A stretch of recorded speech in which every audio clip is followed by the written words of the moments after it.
कहता हूँ जहाँ बेटे का पहले से एक दुकान चल रहा हो, वो दुकान भी अच्छा नहीं हो, विधायक ढूंढने से नहीं मिलता हो 4 वर्षों में, वहाँ क्या माँ कहेगी अब हम ला तो बड़ा दुकान खोल देते हैं? जहाँ बेटे का दुकान हो वहाँ बाप दुकान नहीं खोलता। ये कौन सा प्रयास है? फिर साथ में पूरा परिवार यहाँ आ गया है और फिर ये कहते हैं कि हम पटेल से वोट मांगने नहीं जाएंगे, कुर्मी से वोट मांगने नहीं जाएंगे, कुशवाहा से वोट मांगने। जब वोट ही नहीं मांगना तो पूरे खानदान की यहाँ जरूरत क्या है? अगर बात करेंगे लोकसभा चुनाव शिवहर का, तो यहाँ तो जो प्रत्याशी आई है ऋतु जायसवाल, वो थोड़ा सा नहीं बल्कि बिल्कुल ही अलग है। वो बिल्कुल भी अलग इस मायने में है, कुछ एक मौका मिला जमीन के नीचे धंसा हुआ सा पंचायत को ऊपर लाने का, तो वो उसे राष्ट्रपति पुरस्कार तक लेके गई। सिंह वाहिनी आज आप गूगल में डालिए या ऋतु जायसवाल डालिए तो आपको सब कुछ दिख जाता है। फिर वो 16 में मुखिया बनती है, बीच में विधानसभा लड़ती हैं, मात्र थोड़े से वोट से रह जाती हैं और अब तो ऐसा लगता है कि ईश्वर की मर्जी रही होगी कि वो विधायक ना बने ताकि शिवहर का सांसद बन पाए। मैं तो देखिए, लोकसभा चुनाव को लेकर सभी जो प्रत्याशी है लगातार अपना नामांकन कर रहे हैं, अपने क्षेत्र में घूम रहे हैं, क्षेत्र का भ्रमण कर रहे हैं, लेकिन हमारे साथ एक शख्स मौजूद है। नाम है संजय संघर्ष सिंह। पहले संजय सिंह नाम हुआ करता था, बाद में संघर्ष जुड़ गया और संजय संघर्ष सिंह नाम से काफ़ी मशहूर है। और मशहूर इसलिए भी है क्योंकि इन्होंने 6 साल से अपनी दाढ़ी नहीं कटाई है। बात करेंगे इनसे कि आखिर इनकी जो चाहत है वो क्या चाहत है, क्यों दाढ़ी नहीं कटवा रहे हैं। लगातार अपने सोशल मीडिया से सरकार पे निशाना साधते रहते हैं, नेता पे निशाना साधते रहते हैं। सबसे पहले स्वागत है हमारे चैनल में। धन्यवाद आपको, आपकी पूरी टीम को। देखिए, आपने कहा बात दाढ़ी की। देखिए, अभी हम कहाँ खड़े हैं? मोतिहारी में। यहाँ किसी नाबालिग बच्चे को भी अगर पूछा जाए कि सीतामढ़ी किधर है तो बोलेगा नाक के सीधे, लेकिन पूछे जाना कैसे है, बोले कान के सीधे। चले जाइए फेनहारा दिन भर घूमते रहिए, या फिर चले जाइए इधर फुलवड़िया में डूब मरिए, तो निश्चित रूप से घोड़ासान फुलवड़िया होते हुए शाम तक पहुंचे। इधर कॉलेज का सीट अगर फुल हो जाए तो बच्चा 2 किलोमीटर बाद ही उधर कॉलेज में एडमिशन नहीं ले पाता, क्योंकि लेगा तो वहाँ डेरा डंडा रख के वहाँ रखना पड़ेगा, क्योंकि एक पुल नहीं है। एक पुल अदौड़ी खोरी पाकर बन जाने से बिल्कुल मोतिहारी नाक के सीधे हो जाएगा सीतामढ़ी का, और सीतामढ़ी शिवहर नाक के सीधे हो जाएगा मोतिहारी का। यह बात, इतनी सी बात सत्ता सरकार को जब समझ में नहीं आई, आजादी के बाद से बच्चे जवान हुए, जवान बूढ़े हुए, बूढ़ों की आंखें पथराई, कई भगवान को प्यारे हो गए। जब नेताओं का कान नहीं खुला तो 2 सितंबर 2018 को बिहार भवन दिल्ली पर हल्ला बोल कार्यक्रम करते समय अधिकारी से तू मैं के बीच मैंने ये संकल्प लिया कि यह आंदोलन तब तक जीवित रहेगा जब तक मैं हूं, और जब तक ये पुल बनता नहीं है तब तक मेरी दाढ़ी बढ़ती रहेगी। तो पुल का जिक्र होता है और साथ ही अब चर्चा ये भी है कि संजय सिंह पहले आवाज उठाते थे, अब एक पार्टी का समर्थन कर रहे हैं, एक कैंडिडेट का समर्थन कर रहे हैं। तो क्या पिछले जो वहाँ के सिटिंग एमपी थे रामा देवी, क्या उनसे संतुष्ट नहीं है कि अब की बार ऋतु जायसवाल का समर्थन कर रहे हैं संजय संघर्ष सिंह? जी, इसमें बिल्कुल सही है। पार्टी की बात है तो मैं वहाँ खंडन करूंगा। मैं किसी पार्टी का समर्थक हो ही नहीं सकता, क्योंकि मेरा यह मानना है कि बिहार में या देश में तमाम दल लगभग दलदल है, उसी में थोड़ा कम दलदल है, कोई थोड़ा ज्यादा दलदल, तो मैं किसी पार्टी का तो समर्थन की बात ही नहीं हो सकती। हाँ, विभिन्न पार्टियों में भाई एक ही घर में कुछ अच्छे लोग रहते हैं, कुछ बुरे लोग रहते हैं, ठीक है। तो मेरा ये मानना है कि विभिन्न पार्टियों में जो अच्छे नेता हैं, जो थोड़े से अच्छे हैं, जो बाकियों से थोड़ा भी अच्छा है, मैं उसके प्रति थोड़ी सी सहानुभूति रखता हूँ। लेकिन इस बार अगर बात करेंगे लोकसभा चुनाव शिवहर का, तो यहाँ तो जो प्रत्याशी आई है ऋतु जायसवाल, वो थोड़ा सा नहीं बल्कि बिल्कुल ही अलग है।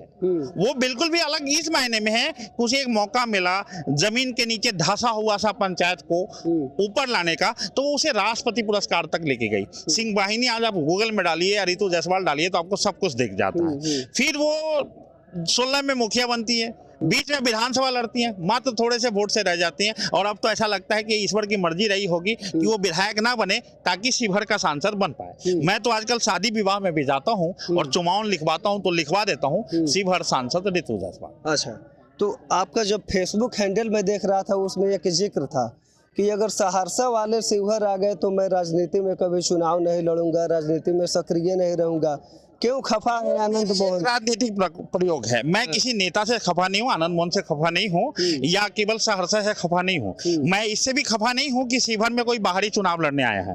मेरा केवल इतना कहना है कि लोकतंत्र में सबको अधिकार है, कोई कहीं जाके चुनाव लड़ सकता है, लेकिन अगर दिखेगा कुर्सी की भूख, तो कहना पड़ेगा। मैं कहता हूं जहां बेटे का पहले से एक दुकान चल रहा हो, वो दुकान भी अच्छा नहीं हो, विधायक ढूंढने से नहीं मिलता हो 4 वर्षों में, वहां क्या मां कहेगी अब हम ला तो बड़ा दुकान खोल देते हैं? जहां बेटे का दुकान हो वहां बाप दुकान नहीं खोलता। ये कौन सा प्रयास है?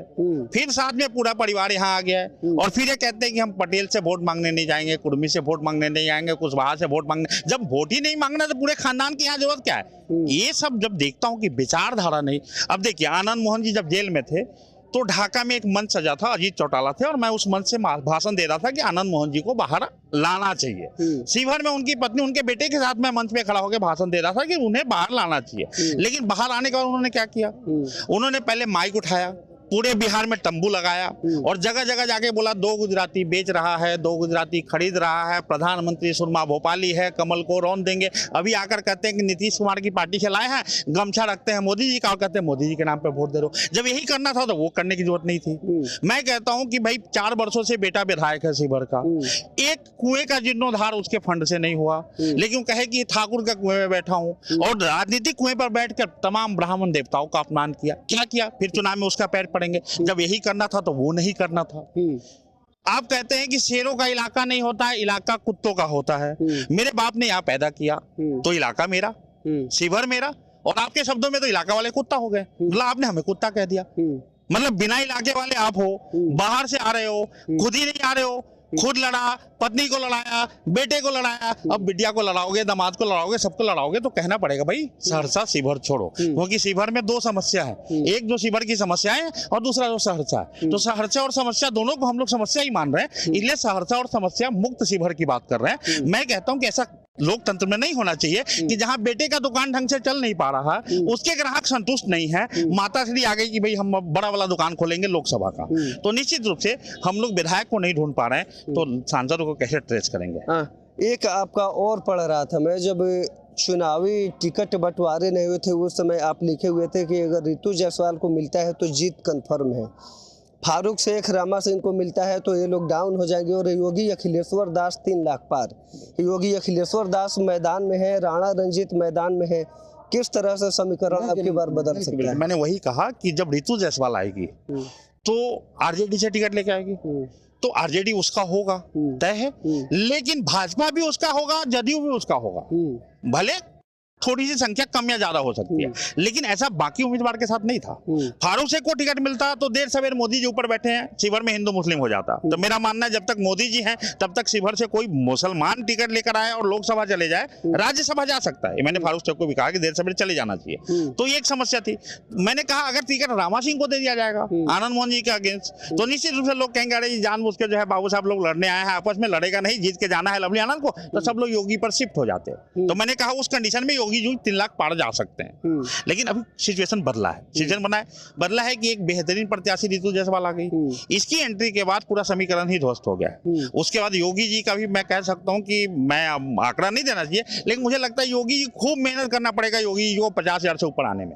मतलब मेरे मित्र हैं, मेरी बातचीत होती है, लेकिन जो धारा बदल गई, भी वोटर तो वही है ना जो चाहते हैं कि एक बेहतरीन प्रत्याशी मिले, तो अब सब रितु जायसवाल पर शिफ्ट हो गए। रितु जायसवाल के अलावा कोई भी कैंडिडेट होता यहाँ तो लवली आनंद का भी वोट ज्यादा आना था, जितना मैं कल्पना कर रहा हूँ, और बाबा का वोट अच्छा आना था, या फारूक शेख आता उसका भी अच्छा आता, लेकिन जीत के नजदीक कोई नहीं था।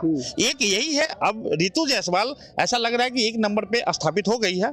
अब 2 पे बाबा आएंगे कि लवली आनंद आएंगे या रंजीत आएंगे, मतलब ये इसकी लड़ाई चल रही है। मतलब शिवहर में 1 तो फाइनल हो गया है, 2 नंबर किसका होगा, 3 नंबर किसका होगा, इसकी लड़ाई चल रही है। चलिए, आप सुन रहे थे संजय संघर्ष सिंह को, जिस तरह से शिवहर लोकसभा क्षेत्र का समीकरण समझा रहे हैं, बता रहे हैं।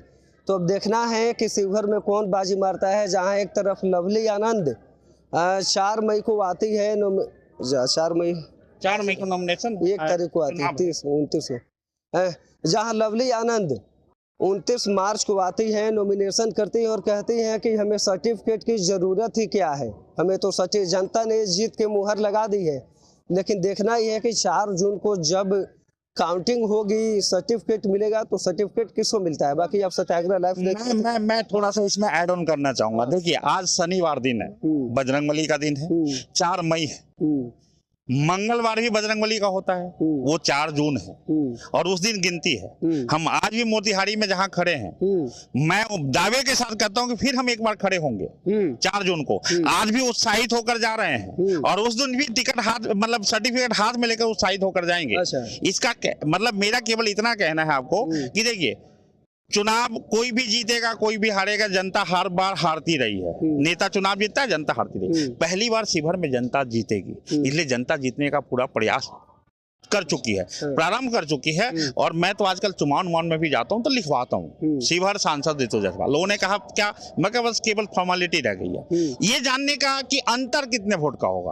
फॉर्मेलिटी रह गई है केवल सर्टिफिकेट रिसीव करने का, अदरवाइज शिवहर ने अपना सांसद चुन लिया है।